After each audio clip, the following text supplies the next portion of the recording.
Dan saudara, bagaimana kans timnas di babak keempat kualifikasi Piala Dunia nanti pada bulan Oktober 2025 kita coba ulas bersama analis sepak bola Gita Suwondo. Selamat malam, Bung Gita. Malam, Radi. Sehat, Bung Gita? Sehat, alhamdulillah. Berat nih kayaknya, tapi kita harus optimis lah ya. Ya. Nah, tapi sebelum kita ngobrol-ngobrol, saya akan paparkan dulu, kita akan lihat dulu ada beberapa informasi yang akan saya sampaikan lewat grafis di sini. Ini adalah timnas Indonesia yang saat ini mayoritas ya bermain di abroad ya. Ya. Ada Jordi Amat dan kawan-kawan. Nah, ini kalau kita lihat calon lawan timnas di babak keempat ini di kualifikasi Piala Dunia ini kan ada Arab Saudi. Tapi kita lihat track recordnya. Arab Saudi ini pernah bermain melawan timnas berapa kali ya? 16 kali. 16 kali. 11 kali menang, Indonesia hanya 1 kali menang dan draw 4 kali. Nah, selanjutnya kita lihat juga informasi selanjutnya di babak selanjutnya atau di informasi selanjutnya Arab Saudi saat ini berada di peringkat 59 dunia. Betul. Itu tentu saja masih di bawah Irak ya. Nanti kita akan bahas juga Irak. Nah, kalau melihat putaran ketiga kualifikasi Piala Dunia kemarin, Arab Saudi mencetak 7 gol dan kemasukan 8 gol. Produktivitas kita sedikit lebih baik walaupun jumlah kebobolan kita lebih banyak. Yep. Kita bahas nih kalau gitu. Dengan track record seperti ini, 11 kali menang, Indonesia baru 1 kali menang dan draw-nya tadi ada 4 kali. Gimana kan di babak keempat? Saya sih lebih melihat ke head to head terakhir kita ya. 2 kali pertandingan terakhir kan sebenarnya kita tidak kalah lawan Arab Saudi. Ya. 1 kali imbang pada saat kita main di Riyadh tahun lalu dan kita menang juga tahun lalu di bulan November pada saat main di GBK. Itu satu-satunya kemenangan kita lawan Arab Saudi. Ya. Sejarah tercipta saat itu. Tapi yang menjadi persoalan adalah rekor away kita kan tidak terlalu bagus. Kita main 5 kali di putaran ketiga, kita 2 kali draw, 3 kali kalah, tapi salah satu drawnya lawan Arab Saudi. Kalau kita bicara 5 pertandingan itu kan 10 babak kita mainkan. Betul. Permainan terbaik kita hanya 1 babak pada saat away itu ya. Pada saat kita meladeni Arab Saudi dengan kita menyerang di babak pertama. Di mana kita mencetak 1 gol unggul, kemudian disamakan di babak kedua.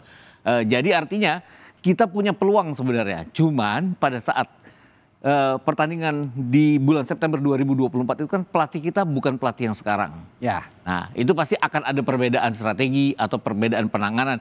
Saya tidak mengecilkan arti pelatih yang sekarang, tapi dalam 4 pertandingan yang sudah kita lalui bersama dengan pelatih terbaru sekarang itu, saya sih menganggap bahwa dia tidak punya plan B, C, D, E, F, G, dan seterusnya pada saat plan A-nya nggak jalan. Oke. Kita menang 2 kali lawan Bahrain, lawan Cina karena plan A kita jalan. Oke. Kita bertahan, kita menang. Oke. Lawan Australia di pertandingan pertama dia, plan A-nya adalah attacking. Pada saat lawan meng-counter, kita nggak punya plan B. Plan B-nya. Lawan Jepang lebih berantakan lagi.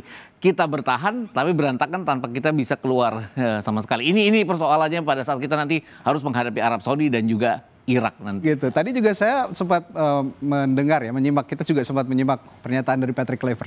Dia juga tidak menganggap Arab Saudi ini tim yang lemah atau tim yang mudah dikalahkan. Betul. Dia bicara bahkan ini grup yang sangat berat. Yang harus dilalui oleh timnas Indonesia. Nah, kalau lihat kita pemain kunci di Arab Saudi dengan peringkat FIFA 59, ada Salem Al-Dawsari, lalu Saleh Al-Sehri. Ini performanya cukup bagus lah ya. Di putaran ketiga ada Arab Saudi ini ada 7 gol tadi dan kemasukan 8 gol. Dengan pemain kunci 2 orang ini dan dengan skuad yang kita miliki sekarang, ditambah kita di depan kehilangan Ole Romani, bagaimana nih? Sebenarnya kehilangan Ole Romani itu yang paling mungkin akan membuat kita tapi percaya bahwa tim kita akan optimis. Patrick Kluivert sudah membuktikan, sudah membicarakan bahwa dia optimis. Kemudian dia bilang dia punya plan B. Masih harus dilihat plan B-nya ini apa dengan tidak adanya Ole Romani. Dan kita belum boleh tahu plan B-nya apa. Boleh tahu. Mungkin dengan memasukkan naturalisasi baru kan biasanya seperti itu. Karena dia berpikir bahwa tidak akan ada, dia kan pernah bilang bahwa tidak akan ada pemain baru yang dimainkan nantinya. Mungkin Mauro Zilstra yang akan dimainkan. Tapi yang harus dilihat adalah Al-Shehri. Al-Shehri ini pada saat uji coba di bulan Juni lalu setelah mereka tersingkir dari Australia di Gold Cup, dia mencetak 2 gol. Kemudian mereka sampai ke perempat final Gold Cup. Artinya secara persiapan mereka sudah mempersiapkan, mereka ikut Gold Cup. Nanti di bulan September mereka berhadapan dengan Republik Ceko di away di Republik Ceko. Jadi mereka sudah memikirkan bagaimana untuk menghadapi lawan-lawannya nanti di putaran keempat. Oke. Dan yang harus diwaspadai, waktu putaran sebelumnya itu ada home and away. Yep. Kalau masih di fase grup. Sekarang kan nggak ada home and away itu. Ya, betul. Dan bermain di Arab Saudi. Apa yang harus diwaspadai? Ya, segala macam permainan, terutama menghadapi negara-negara Jazirah Arab kan pasti harus menghadapi bagaimana trikinya mereka. Betul. Lawan Arab Saudi yang satu sama aja mereka banyak sekali loh melakukan triki-triki yang walaupun kalau dibandingkan dengan Qatar, trikinya Arab Saudi itu sangat minim dibandingkan dengan Qatar, dibandingkan dengan Bahrain.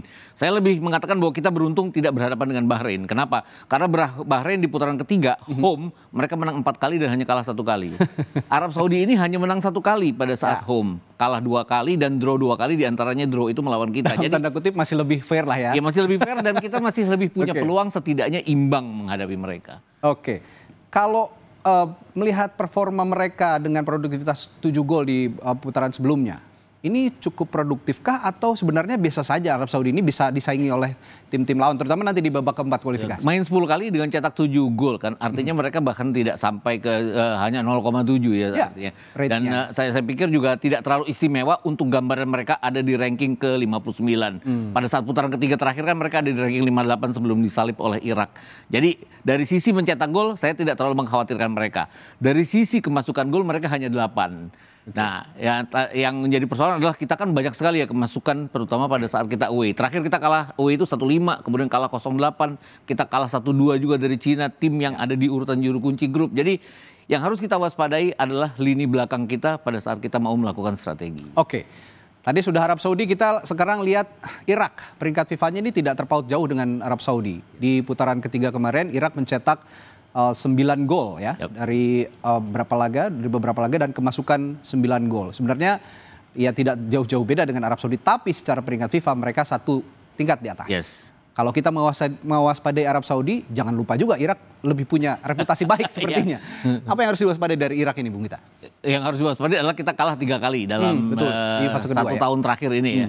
Kita kalah 1-5 di Irak, kemudian kita kalah 1-3 di Qatar pada saat Piala Asia, bahkan di GBK kita kalah 0-2. Ini yang harus kita waspadai. Kita sambil tampilkan juga Bung Gita, ini ada track record pertemuan kita dengan Irak di slide berikutnya. Silakan dilanjutkan. Ya, ini kekalahan kita tiga kali ini, walaupun sekarang kan tim kita sudah berubah dibandingkan dengan kekalahan terakhir kita melawan Irak 0-2 di GBK itu. Tapi pada saat itu sudah ada JIZ juga sudah ada, Ragnar juga sudah ada. Artinya sudah banyak pemain-pemain kita yang sekarang bermain sebagai pemain naturalisasi. Jadi tetap kita harus waspada karena kita belum pernah mencatat kemenangan sekalipun atas Irak, hanya 1 kali imbang. Kalau kita tadi saya bilang kan kita imbang 1-1, mungkin kita imbang lawan Arab Saudi. Nah, kita tidak boleh kalah juga dari Irak karena kalau kalah peluang kita akan sangat sulit. Kenapa? Karena di pertandingan terakhir yang ketemu adalah Irak dan Arab Saudi. Ini ada juga kami hadirkan beberapa pemain kunci dari Irak. Ada Aiman Hussein dan Ibrahim Bayesh. Apa yang Anda lihat dari 2 pemain ini? Ini terutama Aiman Hussein ya. Dia membuktikan bahwa dia salah satu goal getter terbaik yang dimiliki oleh Irak sekarang. Banyak golnya juga ke gawang tim kita.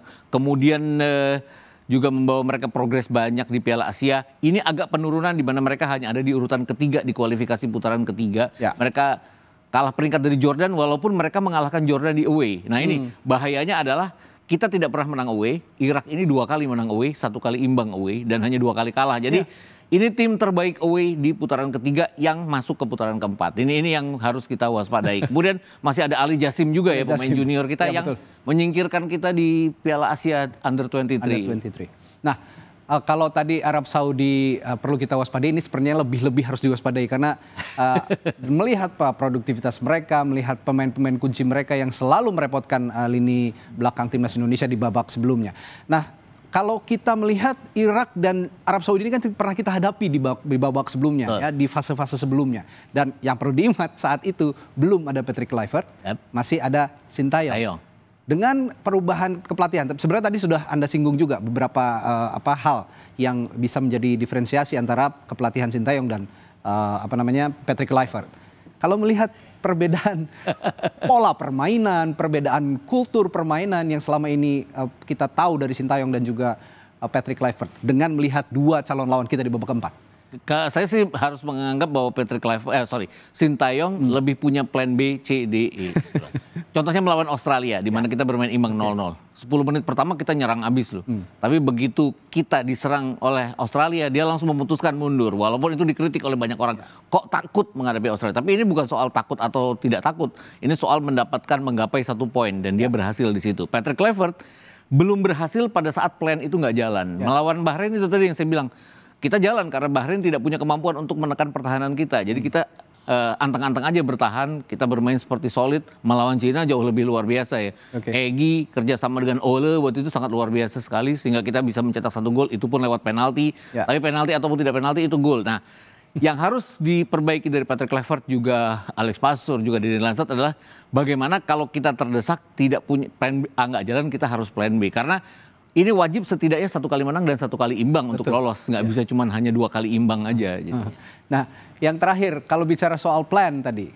Ya kalau Anda mengkomparasi antara Sintayong dan Patrick Kluivert. Sintayong punya plan B, plan C. Kalau Patrick Kluivert sepertinya belum tampak. Belum kelihatan ya. Belum kelihatan. Dan dia bicara hari ini soal ada plan B ketika Ole Romani tidak bisa bermain di kualifikasi babak keempat. Apakah solusinya Jens Streffen yang kemarin mencetak 6 gol di AFF U23. Susah juga ya kalau menganggap lawan Brunei ya. Kemarin saya ngeliat pertandingan lawan Brunei itu kayaknya apa ya? Brunei itu kagum banget sama pemain kita. jadi seperti tidak memberikan tekanan ke kita, memberikan ruang. Kan pemain bisa cetak gol yang bagus itu kalau dia dikasih ruang, dikasih waktu. Dan Jens Streffen itu banyak sekali dikasih ruang dan waktu. Bahkan 2 gol luar biasa kita dari Raihan Hanan dan juga dari Arkan Fikri itu dari tendangan bebas tendangan dari luar kotak penalti yang mereka diberi kesempatan ya. Raven terbukti pada saat Piala Asia Under-20 tidak banyak berkembang melawan Iran, kalah 0-3 kita. Dia cetak 1 gol memang lawan Uzbekistan, tidak main lawan Yaman. Tapi pada saat di Stadion Madia juga berhadapan dengan Timor Leste dia hanya bikin 1 gol. Jadi kalau dulu pelatih kita sebelum Kluivert bilang bahwa dia belum saatnya dewasa untuk main di timnas, ya mungkin itu. Tapi kan ada Mauro Zilstra yang sedang proses ya sekarang untuk naturalisasi. Mudah-mudahan itu jadi solusi. Dan kalau mau bicara soal Raven, kita mungkin masih bisa lihat di pertandingan-pertandingan berikutnya. Ada Filipina dan Malaysia. Atau di fase berikutnya di Piala AFF U23. Ada Thailand atau mungkin Vietnam itu dia. Setelah bisa lolos dari situ dan menunjukkan performa, barulah kita bisa bicara plan B-nya. Tapi kan Ole Romani tadi bilang di sosial medianya bahwa operasinya lancar. Dia akan ingin kembali dengan cepat dan alegria dia bilang. Alegria itu kan artinya cheerful, joyful, penuh optimisme. Ya mudah-mudahan aja. Selalu ini ya, motonya dia ya. September mungkin nggak ikut FIFA Matchday yang lawan Lebanon Kuwait, tapi siapa tahu. Kalau gitu finger cross. Ya finger cross. Mudah-mudahan Ole ini bisa segera sembuh dan mungkin proses Mauro Zilstra juga akan lebih cepat dan menjadi plan B-nya Patrick Kluivert nanti saat babak keempat kualifikasi Piala Dunia zona Asia. Terima kasih Bung Gita sudah memberikan analisisnya di Sapa Indonesia Malam Kompas TV. Sampai jumpa lagi, selamat malam Bung Gita.